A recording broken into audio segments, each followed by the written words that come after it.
Lithuania, but he's a senior fellow of the Jamestown Foundation in Washington, D.C., but actually lives and works in Munich, in Germany. He's an expert on the former Soviet Union, on NATO and lots of other things, but he's going to have an energy twist, I think, in what he talks about this evening. So Vladimir, the floor is yours. Is it on? Yeah. I should like to begin by answering straight away the question declared in the title of this event: strategic partners or competing neighbors? Strategic partners, in my view, no. Competing neighbors also no, for the reason that President Vladimir Putin stated in a killer line during a recent meeting in the Kremlin regarding the Nabucco pipeline versus its rival South Stream pipeline. He said, they are not competing pipelines because only our pipeline has gas. The other does not. So there is no competition. So in this sense, there is no competition between the European Union and Russia because only there is one side to this competition. And it takes two to compete as well as to tango. So I would phrase it as the EU and Russia incompatible neighbors. Neither partners nor competing, but incompatible neighbors. And of the many incompatibilities in terms of interests and values between the European Union and Russia, three such incompatibilities stand out of the many that exist.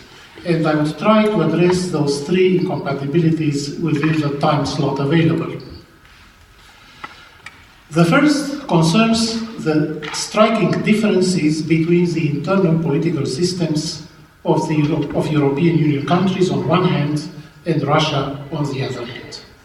There, the incompatibility is glaring for all to see. Russia's political system is not merely an object of study to convince us of the incompatibility. It is a source, potential source, of strategic danger. Because in the Russian system, there is no check of public opinion on the rulers.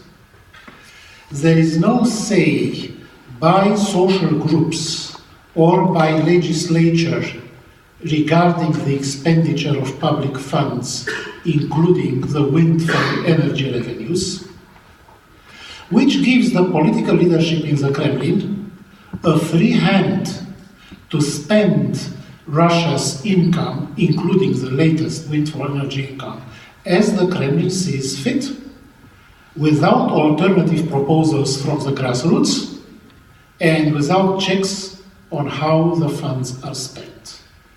And given the mentality of rulers in the Kremlin, it is a safe bet, and we already see it happening, that the lion's share of that income would be directed toward rebuilding military and security capabilities.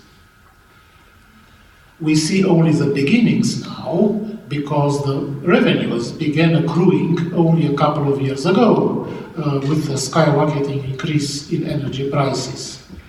But I would say that in 5 to 7 years from now, we may well see Russian forces rebuilt, mobile, and largely based on professional contract service rather than the conscript service, as is now the case. Further to the same incompatibility, there is no pressure from below on the Russian ruler to democratize the system. All public opinion polls accord in demonstrating that a majority of the Russian people believe that one strong political party is enough, is sufficient, that political pluralism is potentially dangerous and leading to civil unrest, potentially, that dissidents are troublemakers, that state television as a source of news reporting is sufficient from one state channel and is believable and believed. These are the views of the Russian public as documented consistently by public opinion polls. The roots of this mentality is, of course, a historic root because of Russia's peculiar historic developments that isolated it from Europe. But it is also, in part, the effect of the discreditation of the Western concepts of democracy during the 1990s, to which Haudo alluded in his presentation, correctly so. Western democratic concepts could have made an impact in Russia in the 1990s. Certainly not a revolutionary one, certainly not one immediately visible, but over time it could have worked on Russia. It did not, because what was presented in Russia in the 1990s, largely by the West, as democratic development, was in fact the collapse of society. For reasons completely independent of the West, but blamed upon the West by much of Russian public opinion. And so we don't have democratic initiatives in Russia. There is no tradition of civic activism. There is no traditional respect for individual rights or even for the individual as such. There is no respect for private property. There is no, in fact, private property has a bad name, actually. Social mentalities in Russia are so completely different from Europe that no one could suggest that Russia is part of Europe.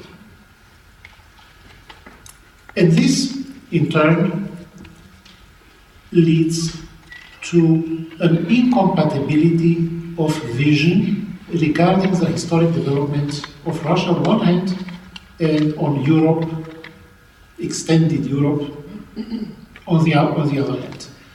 Many Russians, in fact, again, according to the surveys, a clear majority of the Russian population believes that Russia is not part of Europe, but rather part of a distinct Eurasian identity that is in some ways superior morally to the Western identity and to the democratic identity.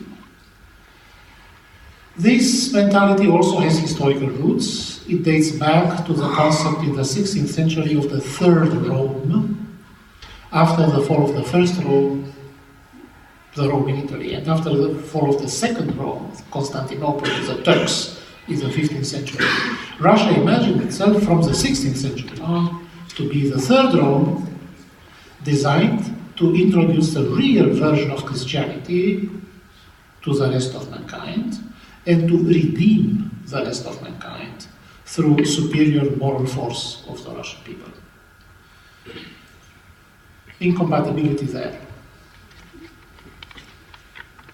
Let me move on to the next area of incompatibility, which is completely different from the spiritual one to which I alluded, or to the societal one to which I alluded.